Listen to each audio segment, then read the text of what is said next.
Hey everyone, Evan Jones with you here on the RPAC Rundown podcast. It's a big week. RPAC Track and Golf Invites are taking place, so we will preview those on the podcast this week. Also, we will have Athletes of the Week brought to you by First Central Bank at the end of the show. As always, check out our social media pages and rpacrundown.com. Just reminding you, RPAC Rundown Overtime is live. Some great content on there if you'd like to subscribe. Of course, the RPAC Rundown podcast is brought to you by a bunch of great sponsors like Arapahoe Rehab and Fitness, Cambridge Supermarket, Webb's Oilfield Service, Cambridge Rehab and Fitness, Onyx Native, and C+. We'll take a break. Be right back.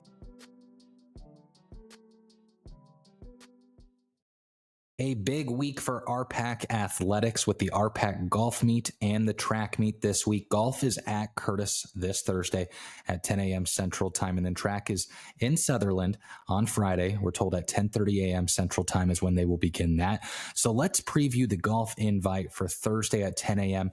That is in Curtis at Arrowhead Meadows Golf Course. Maywood Hayes Center is technically the host. There's 14 teams in the RPAC that have golf, and 9 of those teams have had competition there so far this season. Some of the teams may have went and practiced there. I'm not sure who has done that. I know some schools do that, but for the RPAC teams that played there on April 17th, their scores were the following and the placings at that invite. Dundee County Stratton, they took second with a team score of 364. Hitchcock County took third with a score of 366. Highline took fourth with a score of 370. Cambridge took fifth with a score of 374. Paxton took sixth with a 379. Southwest, they took seventh with a 421. Wallace, they shot a 425 and finished 10th. Maywood Hayes Center, they shot a 440 on that day. And then Medicine Valley, they took 12th with a 447. I do anticipate the majority of those teams, they'll shoot some lower scores, I think, this week. The forecast could change, but at the time of this recording, they're looking at 70 degrees with 10 to 20 mile an hour wind gusts. So great weather for golf, really. It's a lot like what we had a couple of weeks while we were there. Maybe the wind's a little bit less. It wasn't overly windy on the 17th of April when we were there, but it was just a little bit windy, not bad. So I anticipate that it'll be similar weather, maybe a little bit better. Just the familiarity with the course will help the teams that have already played there during competition. And if teams have gone there and practiced, obviously that's going to help them too. Let's dive into the teams that could really push for the team title or finish in that, top 3-4 spots as a team. Highline. They come to mind first. They have a lot of depth. They've rotated a total of 7, 8, maybe 9 kids on the varsity team. They're rock solid with guys like Hudson Weeder and Zach Whitaker. They have finished really well. They finished fourth a couple of weeks ago, but Hudson Weeder and Zach Whitaker, they've been in those top 15 spots quite a bit this season. Hitchcock County, they finished third at Curtis with that 366, and this past week they shot a 328 and took third at the Perkins County Invite. Not as difficult of a course from what I'm told, but still a great score, and they're playing great golf as a team.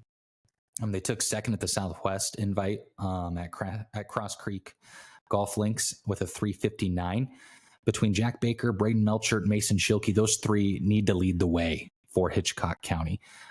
They have a solid team. And of course, last year it's hard with those expectations playing so well and doing so well at state. They've done a good job this season. They're starting to work into form as Hitchcock County. And I think they'll have a nice RPAC invite. Dundee County Stratton, they took second with a 364 at Curtis. Dante Horner and Owen Matthews, they've been so good this year. I like what they have done. They could make a really nice run. They don't shoot a ton of high scores, and obviously you want to keep your scores lower in golf. Dundee County Stratton has a number of athletes who do a good job of keeping their scores low. Alma, collection of great golfers. When they get hot, they're really tough. William Van Boning and Crew Bennett, very solid. They're a lot like Dundee County Stratton, not too many high scores. They find themselves a lot of times in those mid to high 90s with some of their 3, 4, 5 golfers. So if you can kind of have that happening and your top 2 golfers shooting lower scores, you're going to be in a really good spot. Sutherland, between Grady Dempsey, Easton Smith, and Riker Copeland, nice trio. Another team, they keep their scores really pretty low. My 2 dark horses, Cambridge and Paxton both have been playing good golf as of late.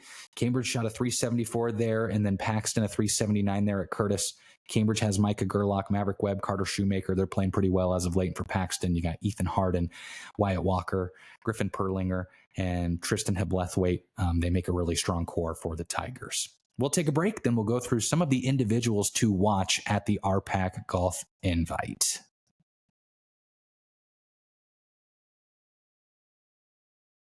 Welcome back to the RPAC Rundown podcast. We are still previewing the RPAC Golf Meet. Takes place this Thursday, May 1st at Curtis at Arrowhead Meadows Golf Course. That will be the site. Maywood Hayes Center is the host. Of course, that is a 9-hole course. A lot of character with that golf course. A cool place to catch some golf action. So we went through some teams that could make a run at the team title or finish highly.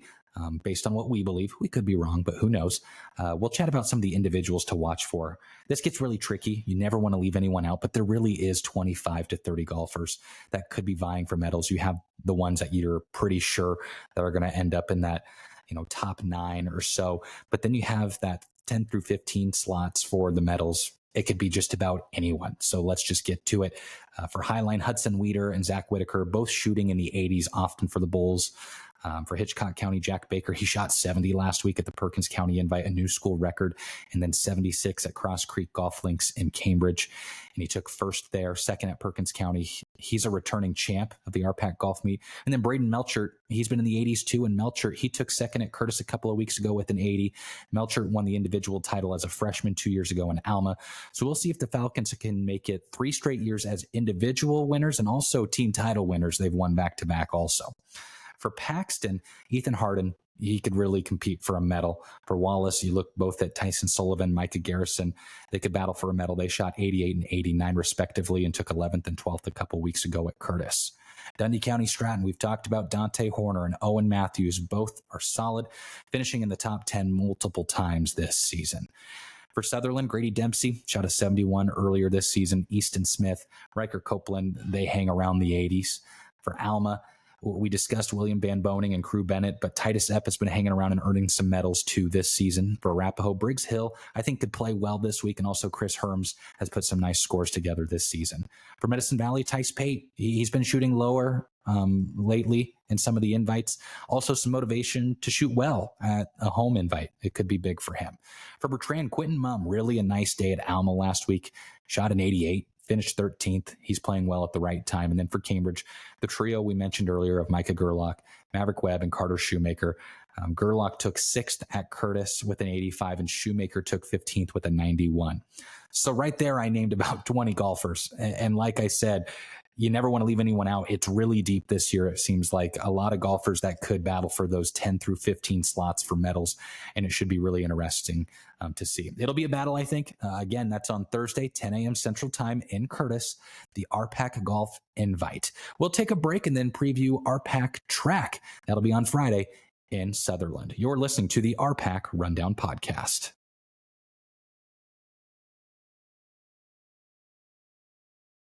Now joining us on the RPAC Rundown podcast is Mackenzie, my wife. Other than the state track meet, probably the most excited you get for a meet is conference, and especially this year. It's on Friday at Sutherland, beginning at 10:30 a.m. Central Time, correct? Yep. Sutherland, we've been to a couple of track meets the last couple of years. They do a great job running the track meet, so we're excited to go. And it's a mini state track meet is what we'll call it. It's Absolutely. kind of what it is. Oh, yeah. And we're really excited about it. So we're going to go through a number of things. We never want to leave anyone out or anything out, but we would be here all night, kind of like with the golf portion of the podcast. We could be here all night talking about it because there's a lot of talent on the track side of things, which, with all state records, school records, and things like that have been broken. So just where do you want to begin, Kins? Because it's going to be so much fun. That's the hard part is it's going to be loaded. Mm-hmm. It's going to be a ton of fun. And just the trend that the kids have put the season on, we can probably anticipate a number of RPAC records to be broken.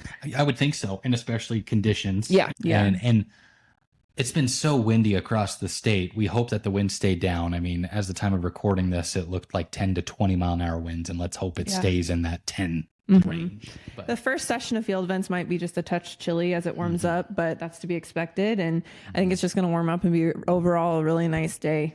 yeah, it's going to be a lot of fun. So let's talk just some of the performances or even events that you're looking forward to. Not performances, but events that'll be coming up on Friday that you're looking forward to. Again, we could go all day with this, but what are some things that you're looking at, kids? Yeah, the relay races are going to be a ton of fun. It's going to be tough to snag a medal. Boys and girls alike, 4x1, 4x4, 4x8. It's going to be a battle. And it's just going to be really fun to watch these kids compete and grid out hopefully some PRs, some school records, RPAC records, and who knows, the kids have even gotten some state records at this point in the season too. So it's just going to be a ton of fun to watch them work and see their hard work that they've put into the season so far pay off for them. Sure. What specifically, if there's a handful of events that you're really looking for, you mentioned the relays obviously, but there's the opportunity potentially to see Addie Hunt from Southern Valley and Clara Spargo race against each other. Addie's had a little bit of a lingering injury. I hope she's healthy for Friday, but that's not the tip of the iceberg. That's obviously the headliner potentially with a situation like that. But how exciting is that we might have the opportunity to see those two race against each other again? Yeah, it'll be fun. I mean, we could see them race against each other in one event. We could see the 1, 2, and 4. So it's just going to depend on how coaches play the matchup, and they're looking to score points too. It's about the team title too, and that is going to be tight. Yeah. Boys and girls alike for the team title. It's going to be tough. So the coaches are not only playing what's going to be best for each individual, but they're going to be playing the team game too. Where can they score a point? Where can they snag, even if it's a 5th or 6th place finish, where can I get a kid to score us some points? And so it's going to be tough for everyone, and kids are going to step up and show them what they're made of. And I'd say, just kind of looking at the numbers, Dundee County Stratton boys and girls appear to be the favorite for the team titles. Let's talk a little Dundee County Stratton. Clara Spargo, of course, pending approval, 100-meter new state record. Yeah. Ran well to Dawn Bader, got first in the 400. It's crazy to think she's just a junior and still putting up these crazy numbers. It's impressive. And then for the boys' side, their relays are great. And then you have Ethan Latta jumping well too. Yeah, at Chase County, he set a new meet record with a jump of 6'7.5 inches, I think, or quarter inch, 6'7.25 inches. He was kind of stuck at his PR from a long time. We talked to him about that at the Don Stein, and he's not mad, but a little frustrated. He's ready to get and past that. He has now blown that out, and so it'll be fun to watch him continue to just see how high he can jump, because 6'7.25" is quite impressive. And might we remind you, he missed all of last year. Yes. And so to put up numbers like this is very impressive. We're excited to see how he continue to grow. Yeah. But their team as a whole, with Brock Bailey throwing, and on the girls' side, Kennedy Bailey obviously throwing too. But they have throwers that can score them points. Their relays score them points. They get points off the hurdles with Kevin Garcia. Yep. They'll snag some long jump points. Triple jump points. Who are all their jumpers? I know Ivy does some jumping for them, and Noah Zoltanko too.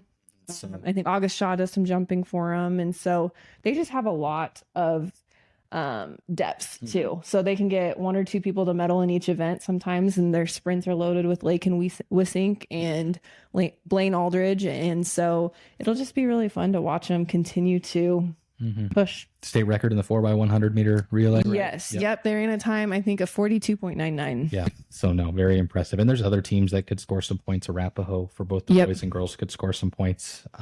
Cambridge, boys and girls could score some points. There's some teams that we haven't seen as much of throughout this season, just based on how the meets have gone. We're excited to see a number of them. But any other individuals that you got a list there? And again, we don't want to leave anyone out, but we mentioned Ethan Latta in the high jump, but Aiden Acton from Juanita Palisades, he's had a nice season. Yeah, he's tied his PR about at 6 foot a couple times, I think.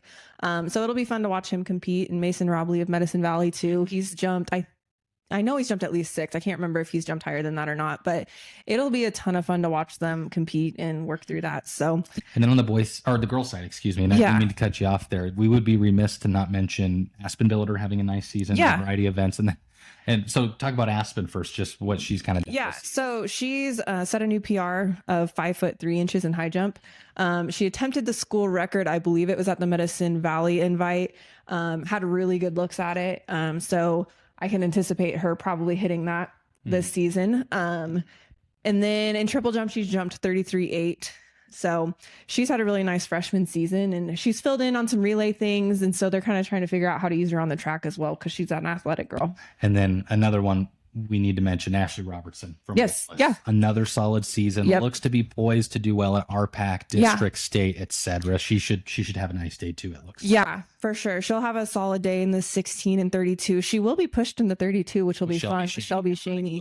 Because their times are eerily similar, because Ashley has run a 12:05.33 and Shelby just ran a 12:04.97 at the Lexington Don Bader on Friday. So it'll be fun to watch those two go toe to toe, but also Coach Rinkin may not put Shelby in the 2 mile. He's had her in all kinds of events. So he's been very open about experimenting with it. So I would be shocked if she's not in the 2 mile, but also I would not be shocked. So it'll be fun though, no matter what. It'll be a great race. And, you might have noticed we didn't mention Marcus Hernandez. Unfortunately for him, season-ending injury with a hamstring. Yep. We're thinking about you, Marcus, and we'll be thinking about you on Friday as you are unable to compete through the rest of the season. Won't be able to compete. So let's talk pole vault, though. From Sutherland, Jackson Sainer. He's gone 13-1 this year. Yeah, he's gone 13-1. So it'll be fun. There's a lot of them within that 13, like 12-6 to 13. Because Isaac Hernandez has hit 13-6, I think, a couple times. Jackson Sainer recently hit 13-1. But Cooper Knackstead of Highline has hit maybe 13, but I know he's gone 12-6. Then you've got Aiden Jones of Medicine Valley and Gage Hammond of Southwest, who have hit 12 and 12-6 as well. So it's going to be a tough field to place in for boys pole vault. So you can't really pinpoint 3 or 4 events. You've got boys pole vault. The girls 4x8, 4x4, 4x1 100-meter relays. I mean, Dundee County Stratton's girls 4x1 looks to be the favorite, but 4x8, 4x4. The 2 mile for girls could be interesting. The boys hurdles could be interesting. Well, the girls hurdles, you've got Kirsten Moore and Abby Spargo going to go toe to toe. Kirsten from Alma, Abby from Dundee County Stratton. But it might seem like we're talking in circles here a little bit, but that's kind of what the RPAC track meet is going to be like. Like we said, a little bit of a mini state meet. And who we didn't mention in that, the girls relays, 4x4, 4x8, we talked about Dundee County Stratton and Rappo, but Maywood Hay Center. Absolutely. Theirs has been phenomenal this season. They've been very consistent too. They've kind of experimented with some lineups as well, just due to kids' availability and stuff like that. But their times don't fluctuate that much. They've done a really good job of stepping up to the plate and working as a team to continue to hit their marks.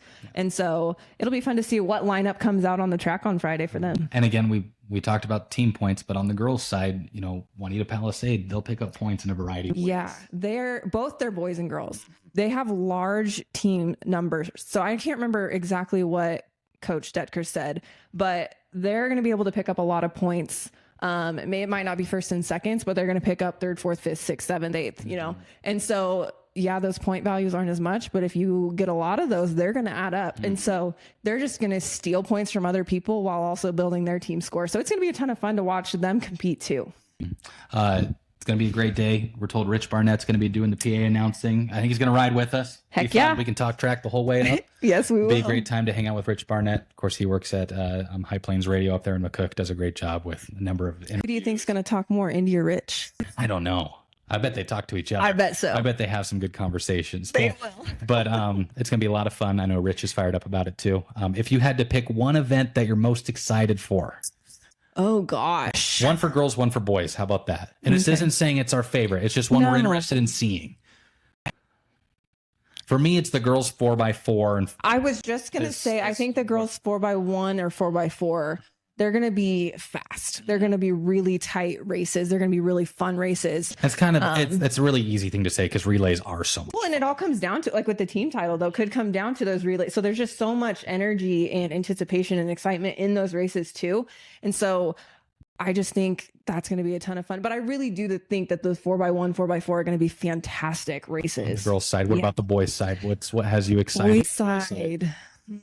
And it might be on the fringes with field events. It's tough. There's good jumpers, but if there is something on the I really do think it's going to be fun to watch the boys pole vault shake out. And I mean, I am a pole vault nerd, but I really do think that that's going to be fun to watch shake out, because it's going to come down to misses. You're going to have to be as clean as you possibly can for as long as you can, because that is going to be vital when it comes to a medal. Yeah. So yeah, we plan to provide coverage on Friday. We'll be there at the RPAC Invite. Going to be a lot of fun. We plan to have some interviews, photos, things like that, and then a recap blog afterwards. We're really looking forward to it. We appreciate all of you for consuming the content. And there's people around that help us just get some of the information we need, because it has been, special shout out to Megan Spargo. She's canvassing stuff on Twitter to keep us in the loop on what's going on, because she's one who understands we can't be everywhere. And so if we get some help with, hey, this happened, check it out, we really appreciate that, because we do want to highlight the student athletes. But it'll be nice on Friday to have them all in one place. It'll be a lot of fun. Yeah, we've had a lot of people help us out with pictures, with Carol Kelly and Diane Stam have helped us out with some stuff too. So it's been great. Yeah, it's been wonderful. So, but no, we're looking forward to Friday. Should be a lot of fun. Thanks for joining us, kids. Yep, you bet.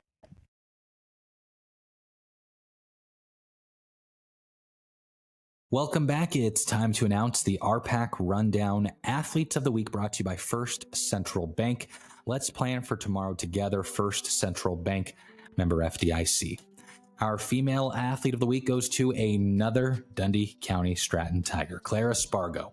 At the Chase County Invite last Tuesday, Spargo set a new Class D state record, of course, pending state approval, in the 100-meter dash prelims with a time of 12.24. She placed first in the finals with a time of 12.30 and was a member of the first place 4x100-meter relay team with a time of 50.12. At the Don Bader Invite in Lexington on Friday, Spargo placed first in the 400-meter dash with a time of 58.97, was a member of the second place 4x100-meter relay team with a time of 50.75, and the third place 4x400-meter relay team with a time of 4 minutes, 9.15 seconds. Our male athlete of the week goes to Jack Baker of Hitchcock County. At the Perkins County Invite last Tuesday, Jack broke his own school record by shooting a 70 and taking second place. Then on Thursday at the Southwest Invite, he shot a 76 and took first place there too. And as we mentioned, he's been playing great golf as of late. He had to win a playoff hole at that Invite in Southwest with a couple of great shots, a bunker save, and a nice 12-foot putt, give or take, to win that. So once again, our Athlete of the Week awards are brought to you by First Central Bank, member FDIC. That will do it for this week's episode of the podcast. Of course, we have great sponsors of the pod like JBK Operating LLC, Scouts Recreation, First Central Bank, Cross Diamond Cattle Company, Tri-Valley Medical Foundation, and Prairie Girl Candle Company. Thanks a bunch for tuning in. We'll catch you later.